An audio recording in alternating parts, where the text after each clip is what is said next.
FIFA has presented the 2026 World Cup as the largest celebration football has ever staged. 48 teams, 3 host nations, 16 host cities, more matches than any previous World Cup, more fans, more markets, and more football. On paper, it is the most ambitious version of the tournament in history. Yet the build-up has produced a different reaction among many supporters.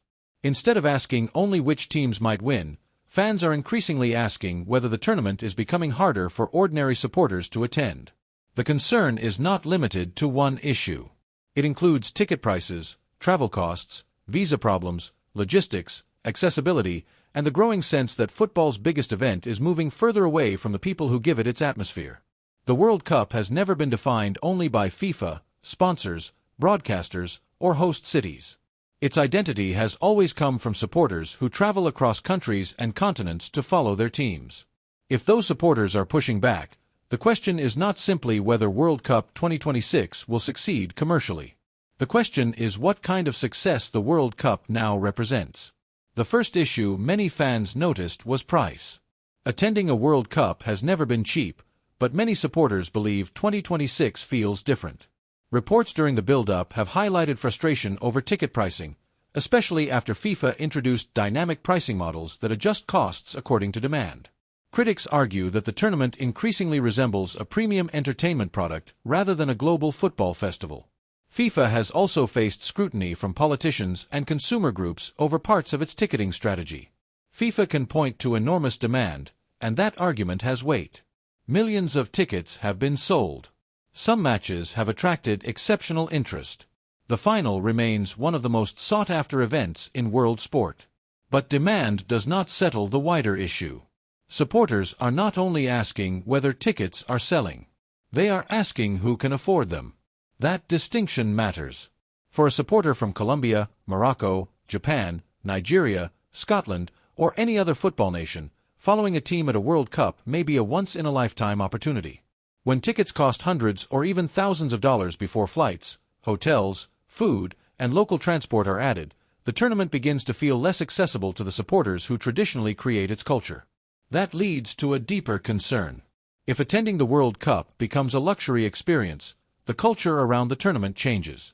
Supporters do not simply buy tickets. They create the event.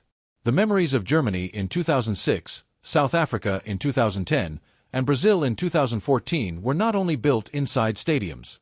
They came from streets, train stations, fan zones, bars, public squares, and the ordinary movement of people across a host nation. The World Cup worked because supporters could participate, not just consume.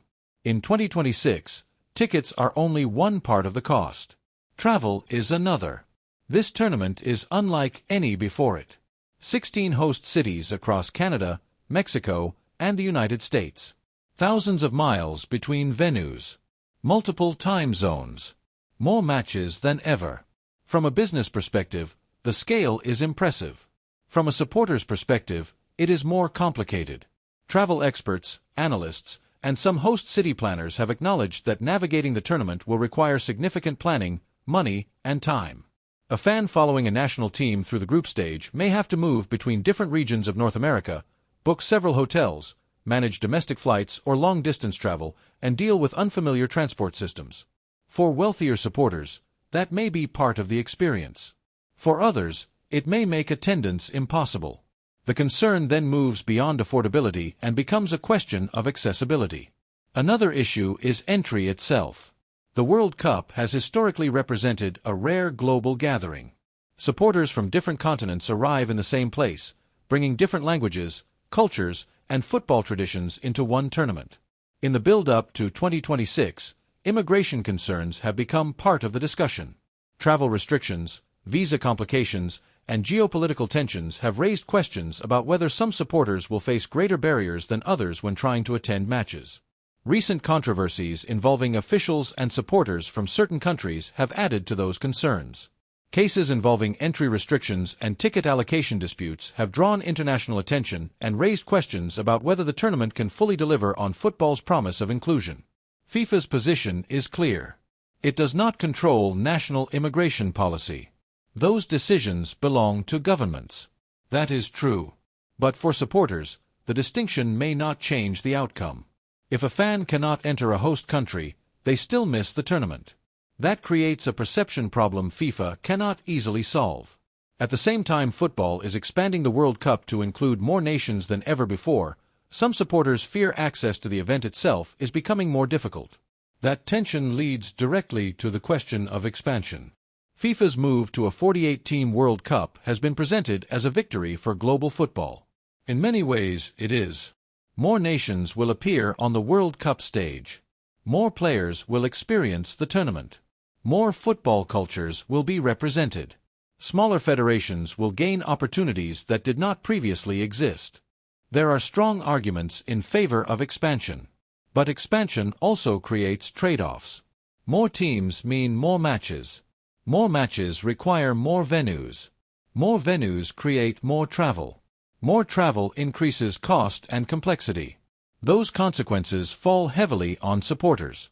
The benefits of expansion are easy to see. The costs are less often discussed. The central question is whether the World Cup is becoming bigger without becoming better for the fans who follow it. The backlash is no longer only about attending matches. It is increasingly about what the tournament represents. Supporters have long been concerned about commercialization in football. Not because football can exist without money. Modern football depends on it. The concern is whether supporters are becoming secondary to the commercial machine around the sport. When fans see rising ticket prices, premium hospitality packages, corporate experiences, dynamic pricing, and expensive travel requirements, some begin to question whether the traditional supporter remains central to the tournament. FIFA would dispute that reading. The organization points to investment in football development, infrastructure, and global growth. Those investments are real. But perception matters.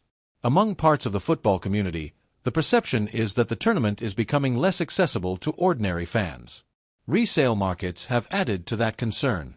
Despite strong overall interest, large numbers of tickets appeared on official resale platforms, and some prices began falling in certain markets. Analysts suggested that the total cost of attending the tournament may have gone beyond what many supporters were willing or able to pay. That does not mean the tournament will fail. The World Cup will still attract huge audiences. Television figures are likely to be enormous. Many stadiums will be full. Sponsors will receive major exposure. But commercial success does not erase supporter concerns. The fan experience has also become part of the debate. Recent criticism of stadium policies, including restrictions on reusable water bottles during a summer tournament expected to involve high temperatures in several locations, has raised questions about supporter welfare. Fan groups have argued that practical issues such as hydration, comfort, and accessibility should receive greater attention. In isolation, that may appear minor. But backlash rarely grows from a single controversy. It grows when separate frustrations begin to connect. A ticketing concern. A travel concern. An entry concern. A stadium policy concern. Eventually, supporters stop seeing isolated problems and begin seeing a pattern. The wider significance is that this is not only a debate about World Cup 2026. It reflects a broader argument within modern football. Who is football for? Who gets to participate? Who gets left behind?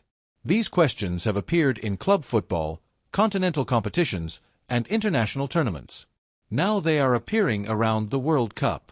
That is not surprising. The World Cup is football's biggest stage. The business side, political side, cultural side, and supporter side all meet there. The growing backlash matters because it reveals a widening gap between football's global ambitions and the experiences of many supporters. There is another side to the story. Many fans remain excited. Host cities are preparing fan festivals. Transport plans are being developed. Organizers are investing in infrastructure and supporter experiences. For millions of people, this will still be a major celebration of football. Some concerns may fade once the tournament begins. Football has often changed the mood around major events through the quality of the matches themselves. A dramatic game, an unexpected run, or a defining moment can reshape how a tournament is remembered. That possibility should be taken seriously. But it does not remove the concerns that have emerged before kickoff. Supporters are speaking out because the World Cup still matters to them. The frustration around World Cup 2026 is not only about tickets, flights, visas, or stadium policies. Those are the visible issues. The deeper question is whether football's greatest tournament can keep growing without losing contact with the supporters who made it special.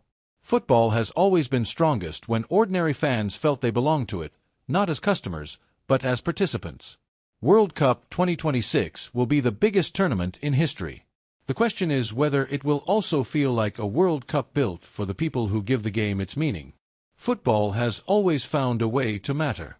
The question is whether the people running it remember why.